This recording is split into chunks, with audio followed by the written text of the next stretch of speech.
Hello, my name is Brian Overby. I am the author of the Options Playbook and your host on Options Guide TV for about the next 30 minutes or so.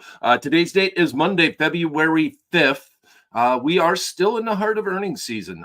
We had a lot of the mega cap tech stocks announced last week. A couple of them are just killing it. Meta came through and was up about 20%. Mark Zuckerberg, I think, had a good payday. So that stock went to the moon. NVIDIA has not announced earnings yet, but for some reason, the stock just is not stopping. It's up another 20 points today. And that drove the S&P 500 index towards new all-time highs. And very interesting in what happened in the S&P 500 index. We looked at a trade on Friday because we've been doing a rinse and repeat. We've been doing a deep out of the money, deep out of the money. We're doing an out of the money. I kind of mixed metaphors there. An out of the money skip strike butterfly around the 5,000 level in the SPX, mainly because it's just a nice big round number. And the markets usually have a tough time breaking through that. So we're using that concept to set up skip strike butterflies as the market continues to break through new highs in the NASDAQ, in the S&P 500 index. The Russell has struggled a little bit, but it's been doing better as of late. And the Russell's been a very interesting index. It's really been trading within a channel. We looked at doing a couple of actually long straddles in the Russell because of where the chart was at and the volatility within the channel of the Russell 2000 index. So right now we have the VIX up because we have the markets back down. So the VIX is trading right around 14.5, which is a fairly volatile level compared to what's going on in the market as we're setting new highs. We had obviously last week we had the Fed meeting, and the Fed basically got rid of the concept of a cut in as early as March. The Fed futures were hinting that there was at one point in time a 70% chance that the Fed was going to be cutting rates in March. Now that has dropped precipitously, and we see the March probability, and I'm just going to take a quick peek at it, of a cut down around 14%. So now we got an 85% chance that they do nothing. We have another 44 days before that next meeting. And right now, if we look at May, we're seeing a 55% chance of a rate cut in May. So basically, you took that probability from March and moved it to May after that Fed meeting.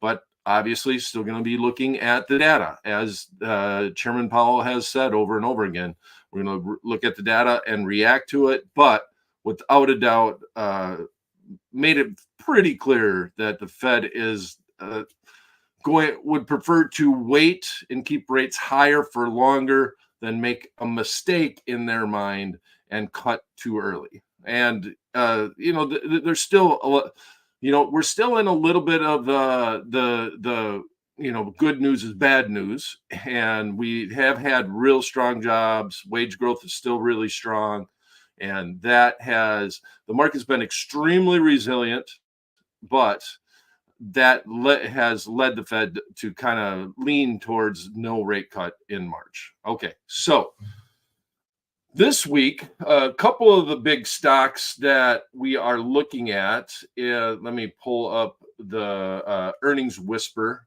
We have Lilly, what's going to be announcing tomorrow before the open. So I'm going to look at Lilly because I like the fact that it's an expensive stock. It's over $700. And we'll keep that theme there because it's an expensive stock. We'll look at a butterfly.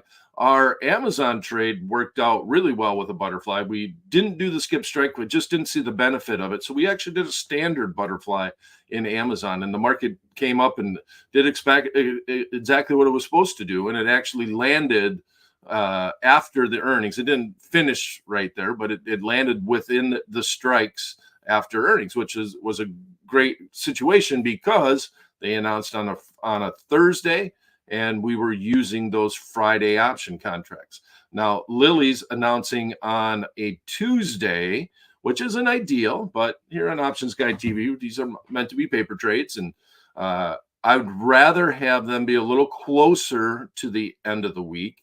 In other words, I'd rather see them announced maybe on a Wednesday morning or a Thursday morning. But we're going to go forward with the trade. I like the numbers. I like the way that it works out. So we're going to look at a skip strike butterfly in Lily this week. We also have Ford, which will be a lot of people be looking at what's going on in the auto industry with EVs and get a little bit more traction on what Ford is doing. They're announcing after the close on Tuesday. Then we have PayPal that's announcing Wednesday. That's another interesting one. Spirit Airlines, only because of what's going on with Boeing, they'll be announcing Thursday morning. And then Pepsi's going to be announcing Friday morning. So still in the heart of earnings season. Earnings are still what is going to be driving the market besides NVIDIA and Meta. So, and we did have the sell-off and hence also the increase in the VIX. So the VIX is showing a little bit of nervousness. Once again, as we keep approaching all-time highs, usually you bump up against it and you come back down. We're S&P 500 index right now is now at 49.26. It's down 32 on the day. So on Friday, if you put our paper trade on and ignored the market, you were much better off because the market came roaring towards our short strike. And this is a great example, it's especially this Friday, of how the skip strike is different than the short spread. The fact that we did the skip strike, we would have been down on that trade because the market almost instantly, like we put the trade on and the market just started roaring higher. So it gives you that protection. It's like you're almost already putting the hedge on. You do a short spread and then you use that credit to buy the butterfly. And that's always why I call it a skip strike, because we're literally skipping the strike that would be our hedge in our butterfly. That would make us do it for a net debit to the account, and that would be limited risk to that debit, like we did in Amazon around their earnings. Now, we're skipping that strike in the S&P 500 index, and that allowed us to stay in the trade. Even though we were down on it, the market started going up towards our middle strike, but we have that hedge on. And as time decays, if the market does continue on up towards that strike, we're all right. We're actually going to benefit from that. So I think that's where I'm going to start today. So let's go to the what if calculator inside the TradeHawk software. And I do want to say, if you have any questions, when we're around earnings season, we cover a lot. We cover a lot of different stocks and a lot of different trades. And I've mentioned this a couple of times. It's not like this is a staple of the portfolio to only trade around earnings, right? The trade that would be more of a staple to a portfolio is if we have this forecast where we're setting all-time highs and we are deciding that we're going to do a trade in the SPX. It could be a butterfly. It could be even a long call spread if you just want to stay bullish on that underlying. And that would be more of a staple. A lot of people might go out and even do iron condors and do them once a month and continue to bring in income by just doing those trades. Our trade so far has been in the skip strike butterfly, and that's mainly because that big round number, that 5,000 number, and we've been targeting that number. So right now, that's the Lily trade. Let me pull up the S&P 500 index. Here is the trade that we have on paper. Last trade right now in the SPX, we'll call it 49.30. That's the market was actually a little bit higher than that, which is kind of crazy. I think we were at around 49.40. So about 10 points higher. So this trade is actually now profitable. So like I said, if you would have closed your eyes and just ignored the market on Friday, the trade is now looking pretty good. You'd like it to come down a little bit and start withering it, or start working its way back up towards our short strike over the week. So right now, this is what the profit and loss graph would look like if we put it on today. The trade is profitable right now. we put it on for like $1.20 credit. And right now it would cost us about a 60-cent debit to take it off if we wanted to do that. So we've made half of our credit. That's not a bad trade overall. But on Friday, you would have been scared. And I actually, if you were in a short call spread on Friday, if you were just went in and sold, so here our middle strike is the 5,000 strike. We bought the 44.90 and sold the 5,000. And then we skipped the 510 and bought the 520, 5020. Skipped the 5010 and bought the 5020. When we did that, that put in $1,000 of risk. That's where our short spread was at. If the market was coming roaring that way and we were short the 5010 call, we might have just closed it out because it would have been scary to carry that risk over the weekend just as a short spread. We would have brought in a bigger credit, but that definitely would have been a much scarier position. Now, as time goes by, what will happen here is this graph, this is where our risk is at right now. If we did it today, this isn't as of Friday, but if we did it today, this is what our profit and loss graph would look like.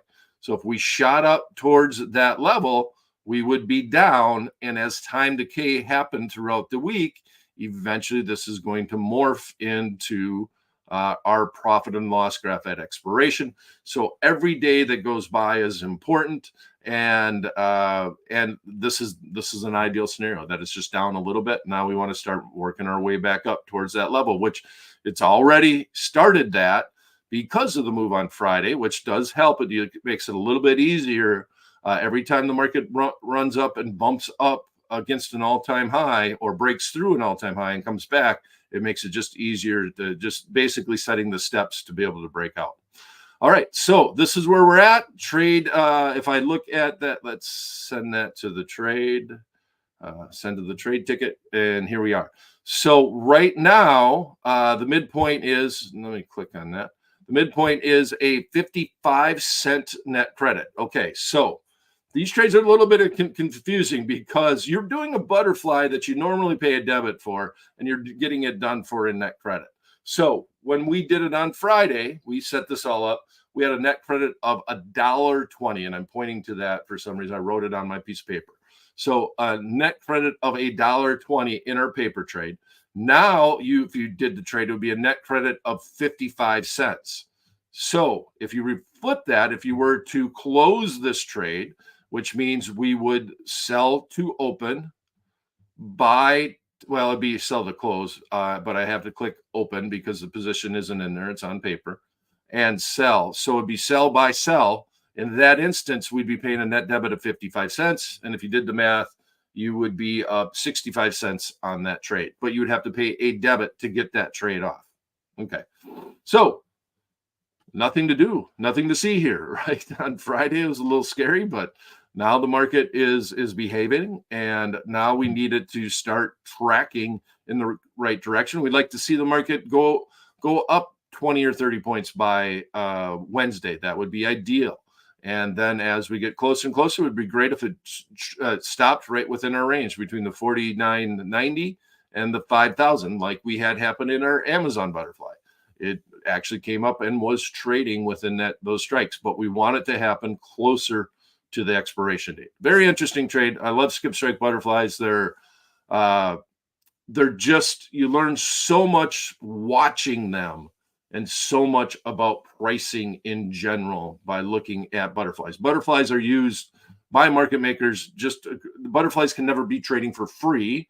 So if an old market maker trick when I was back on the Chicago Board Option Exchange working for the Options Institute is when you didn't have all the benefits down on the trading floor, you just always wanted to look at where are the butterflies at certain strikes at, and they all needed to work out because you didn't want to have a butterfly trading for a net credit to the account. Because if you have a standard butterfly doing that, obviously a lot of people want to pile in on that because there's no risk to that person. So you always you could use your butterflies to make sure that you had your option pricing correct if you were nervous about it.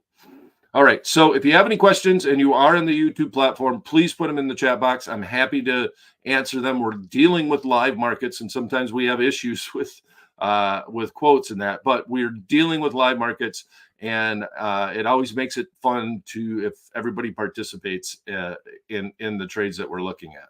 Okay. So Lilly.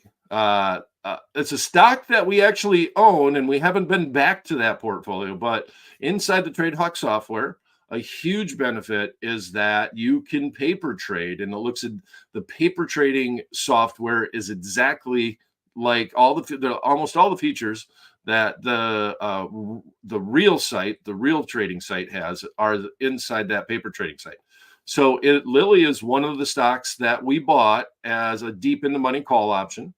We've sold some calls against those positions. We never sell calls on our deep in the money option contracts around earnings. We just usually avoid that because we really don't want to be assigned. And the risk around earnings is the big gap up. Obviously, the gap down would hurt if you're long a deep in the money call options, but this is one of the stocks that we have in our portfolio over on the paper trading side of the software. Okay. So today we're just going to speculate on it. One of the things I like about Lilly and the butterflies in general is that it's an expensive stock. We looked at Amazon, we looked at a butterfly, we looked at the skip strike. Amazon is $168 as we see here out of the Meg 7. And these are the stocks that we've looked at the earnings in so far. That we haven't done trades in all of them, but we looked at them. And Amazon, because it was a little bit lower price stock, sometimes it's hard. The skip strike butterfly doesn't look as good as more expensive stocks. And to explain that concept, if I'm in, well, I have the butterfly down here that we did on Friday in the SPX. If you think about the SPY versus the SPX, 10 points is 1 point in the SPY. If you're doing a 1 point wide spread, that is much different than a 10-point wide spread as they get in the money, right? Just say it's $49.95. You have $5 of intrinsic value as opposed to half a point in the SPY.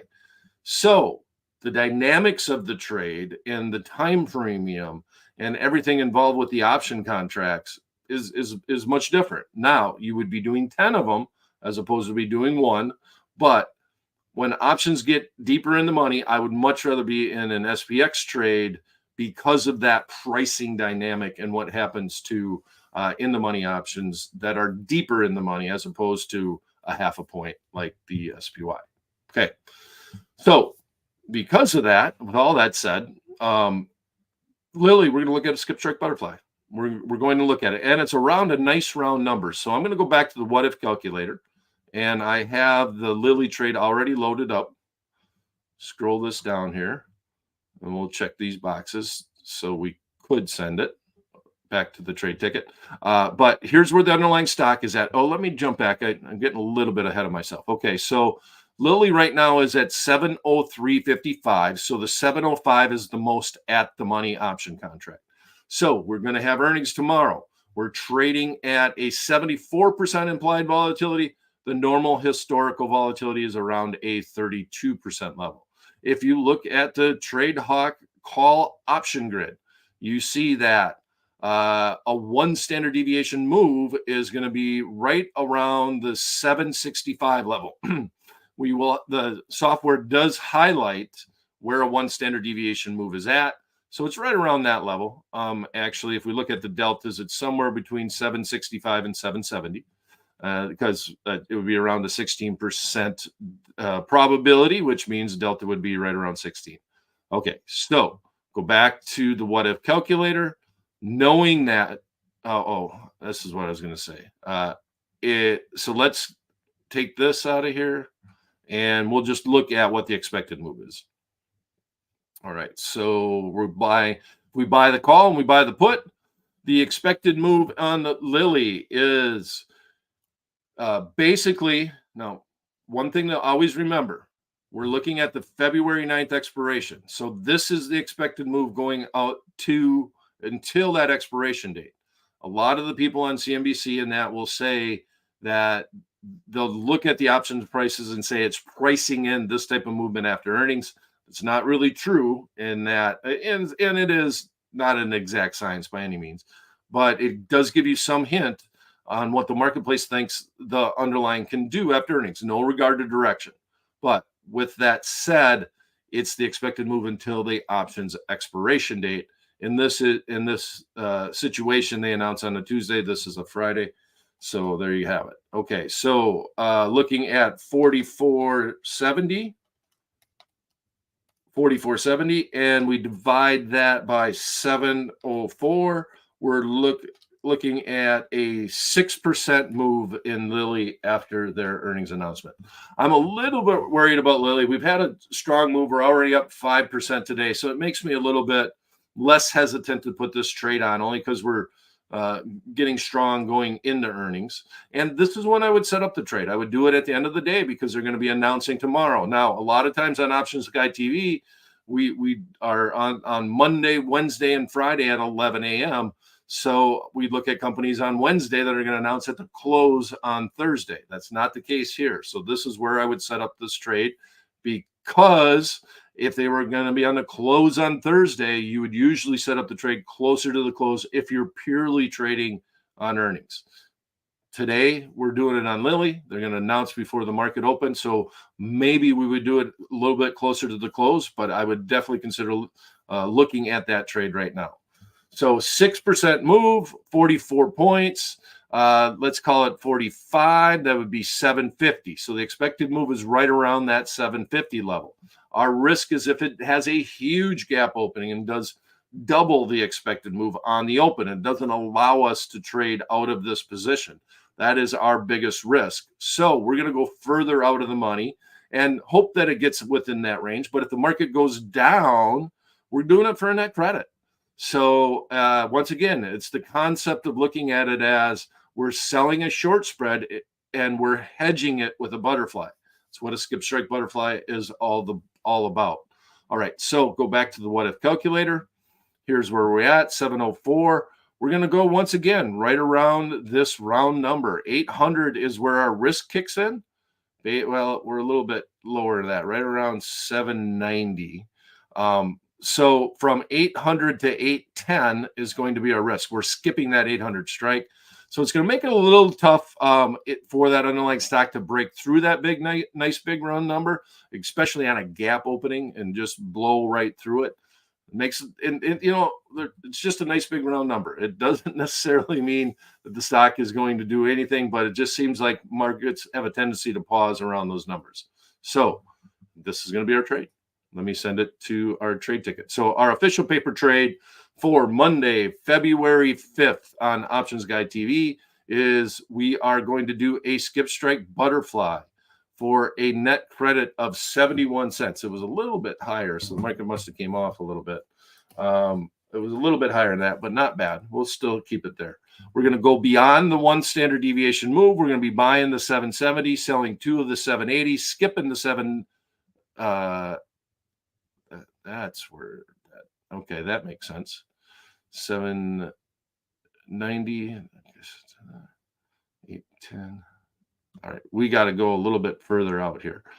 So that's 10 points. This is the one where we want to be. So one standard deviation move, we're looking at 770. So let's set this back up. Let's go here, 780. Let's look at this. Let's see if we can get this 800 level. We're way out of the money, though. It's going to be tight. I'm going to take a quick peek. I'm going to change it up a little bit. Sell that, skip the 810, and buy this. That's a net credit of 27 cents. That's not bad. I don't mind that trade. I'd like to bring in a little bit more of a credit. But then our middle strike is right at that 800 level, which is a fairly strong move. 750 is where the expected move is at. It would be double that. That means that the market, after earnings, it would blow away what the market is expecting. I don't mind this trade. I'll leave that there, but I am going to bring in a little bit bigger credit. So we're going to clear it out. We'll go down one more and see how much more we can get. We're looking at a 27-cent net credit to the account right now. That's where that midpoint is at. Let's clear it out and let's go back to my original trade that I had on 780, 790, skip the 800 and buy the 810. And we need to add one here. That's trading right around that level too. Net credit to the account. All right. So, yeah, I guess we'll go back. We'll make the official paper trade. This is trading around a 26-cent net credit. We didn't get a lot of benefit from that. The market is moving. So let's do that. Let's go back and make the official paper trade. We're going to buy 790, sell 2 of the 800, skip the 810, and buy the 820. Net credit of 28 cents is where that's trading. That's going to be the official paper trade. So here we have it. February 9th. I always want to make sure you got the right expiration. So you see it. It's highlighted here with the box inside the options grid. But I always like to look over here and make sure that this is saying what that is saying. Trading at a 73% implied volatility. Expected move is around 6%. We're going to go out of the money. We're going to bring in a net credit of 28 cents to the account. That is moving now. It's changed a little bit. But here's what we're doing. We're buying the 790 February 9th expiration Lilly call option. At the same time, selling 2 of the 800, same expiration call options, and buying and skipping the 810 and then buying the 820 call options. A net credit to the account of 28 cents. Hopefully we can fill somewhere in there. A little bit of a big ass spread between the credit side of things, and this is a debit on this side. But the markets there's a lot of volume coming into it because of the trading. I'm hoping we can fill somewhere close to that. We're going to make it 28 cents. That's where it was at. And that's it. That's the official paper trade for Options Guide TV. If you have any questions, please put them in the chat box right now, and I'll take a little peek at that. And I'm not seeing anything, and that's fine. We'll come back on Wednesday, and we'll look at how this trade is doing. We'll also look at how our rinse and repeat skip strike butterfly is doing in the S&P 500 index. If you're liking what you are seeing on Options Guide TV, please click subscribe and ring the bell inside the YouTube platform. Make sure you get all the alerts for Options Guide TV. Share with friends, family. Exit out if you would like.